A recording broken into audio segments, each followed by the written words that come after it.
Up till now we have learned about the right to equality, Article 14 to 18. Now right to freedom, that is Article 19 to 22.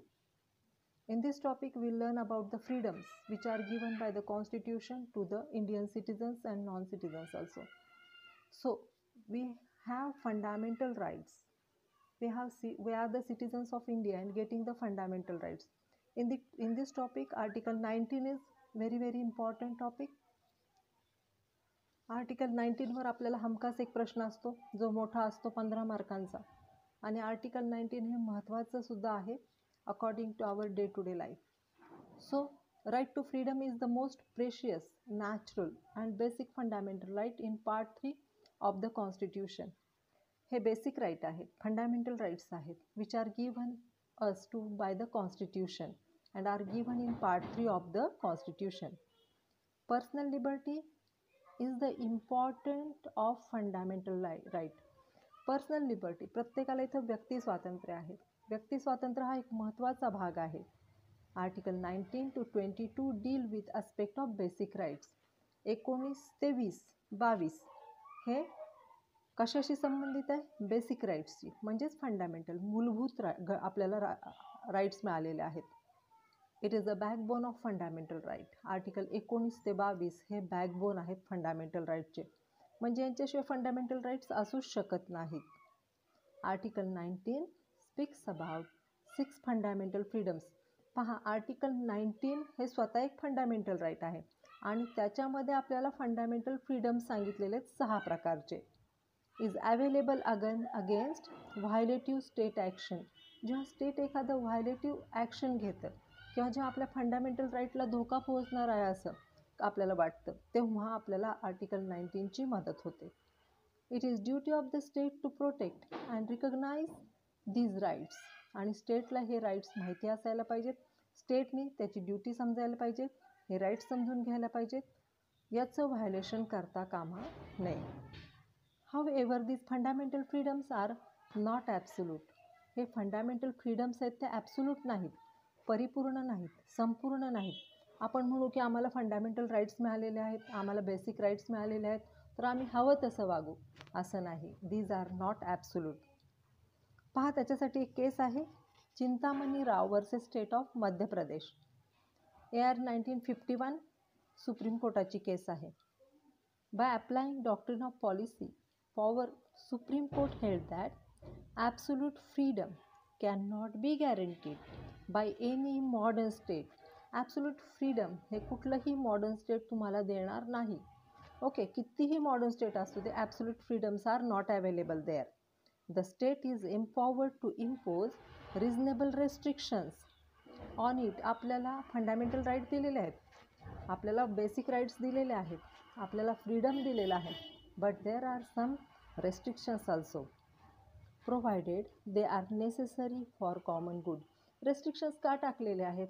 तर common गुडसाठी, common वेलफेअरसाठी, लोकांसाठी, सगळ्या लोकांचं भलं व्हावं, सगळ्या लोकांना त्याचा बेनिफिट घेता यावा, याच्यासाठी reasonable restrictions are there. Reasonable रेस्ट्रिक्शनला अंडरलाईन करा, हा शब्द आपल्याला वारंवार वापरायचा आहे. द 6 फ्रीडम्स कुठले दिलेत पहा. Article 19 of the constitution guarantees to the citizen of India the following 6 freedoms. Fundamental freedoms. पहिला आहे freedom of speech and expression. डेमोक्रेसीमध्ये, लोकशाहीमध्ये हे स्वातंत्र्य असणं फार आवश्यक आहे.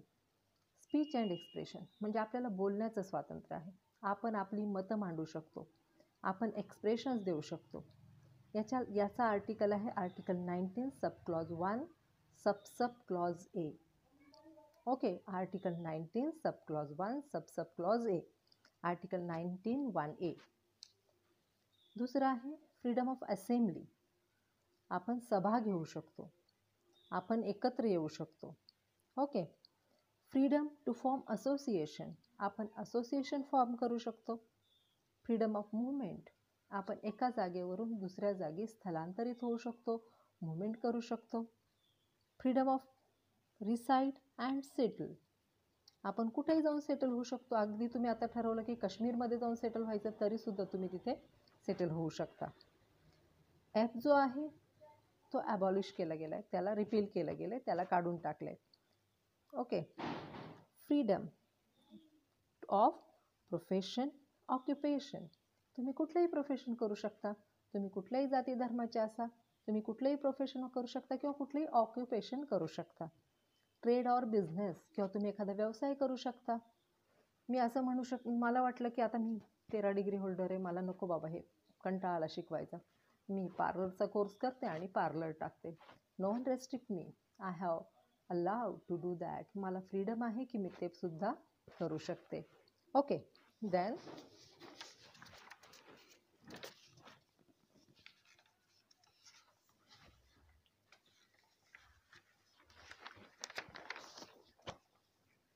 Clause F was omitted by the Constitution's 44th Amendment Act 1978.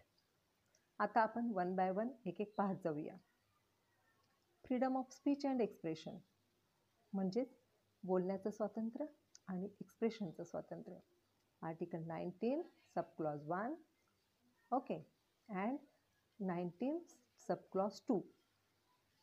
Freedom of speech and expression is very essential for the proper functioning of the democratic legal system.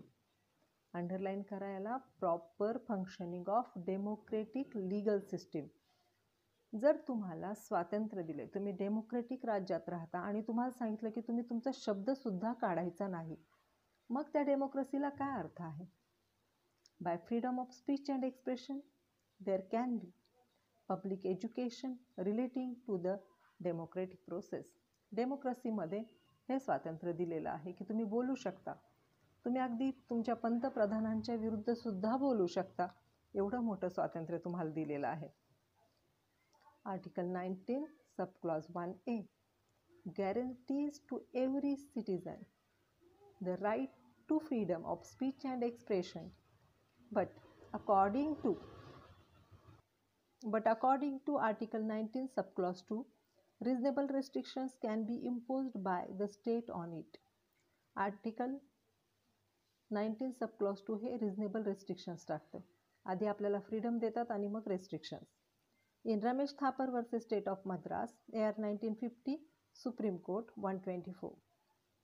Justice Patanjali Shastri observed, freedom of speech and the press lay at the foundation of all democratic organization. पहा, freedom of speech and expression आणि प्रेसचं स्वातंत्र्य हे काय आहेत? Democratic ऑर्गनायझेशनचे foundations आहेत. आपण पेपरमधून वेगवेगळे एक्सप्रेशन्स करू शकतो, आपली मतं मांडू शकतो, तसंच आपण भाषण करू शकतो, बोलू शकतो. So here democratic organisation for without free political discussion on public education, so essential for the proper functioning of the process of popular government if possible. Romesh थापरच्या केसमध्ये सांगितलं की speech and expression is equal to प्रेसचं स्वातंत्र्य. So now will see meaning and scope. Freedom of speech and expression means the right to speak and express one's opinion freely by words of mouth, writing, printing, painting and pictures, or in any other manner. It includes liberty to propagate म्हणजेच प्रचार, not only one's views but also view of others also. By this freedom, a person is entitled to propagate, communicate or circulate freely one's opinion or views. पहा, speech and एक्सप्रेशनचं स्वातंत्र्य म्हणजे निव्वळ बोलणं नाही, तर तुम्ही लिहू शकता, तुम्ही पेंटिंग करू शकता, तुम्ही प्रिंटिंग करू शकता, पिक्चर्स बनवू शकता, आणि हे सगळं स्वातंत्र्य आपल्याला आर्टिकल 19(1) नुसार मिळतं.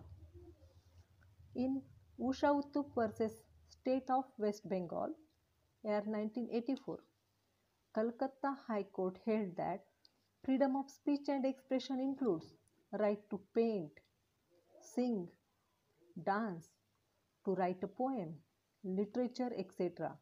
And these are also covered under Article 19(1) subclause A. Okay. Speech and एक्सप्रेशनचा अर्थ काय होतो? निव्वळ बोलणं नाही, तर तुम्ही पेंटिंग करू शकता, तुम्ही प्रिंटिंग करू शकता, तुम्ही पेपरमध्ये करू शकता, तुम्ही आर्टिकल्स लिहू शकता, तुम्ही कथा लिहू शकता, तुम्ही गाणं गाऊ शकता, तुम्ही डान्स करू शकता, तुम्ही एखादी कविता लिहू शकता, लिटरेचर लिहू शकता आणि आपली मतं मांडू शकता. देशभक्तीपर गाणं लिहू शकतात. आता ते मीम्स आलेत, ते मीम्स लिहिण्याचं स्वातंत्र्य आहे आपल्याला. शिवाय वात्रटिका लिहिण्याचं स्वातंत्र्य आहे. आपण राजकारण्यांवर कार्टून्स काढू शकतो. आपल्याला जी मतं मांडायची आहेत ती आपण कुठल्याही पद्धतीने मांडू शकतो. आता फेसबुक आहे, व्हॉट्सअप आहे, वॉटेवर आपण सगळं काही लिहू शकतो आणि आपली मतं मांडू शकतो. याला म्हणायचं राईट ऑफ फ्रीडम. कशाचं फ्रीडम आहे? Speech and expression. जे कशामध्ये दिलेलं आहे? Article 19 subclause 1A. आणि रेस्ट्रिक्शन्स कशात टाकलेले आहेत? आर्टिकल 19 सबक्लॉज 2 मध्ये. Okay, thank you.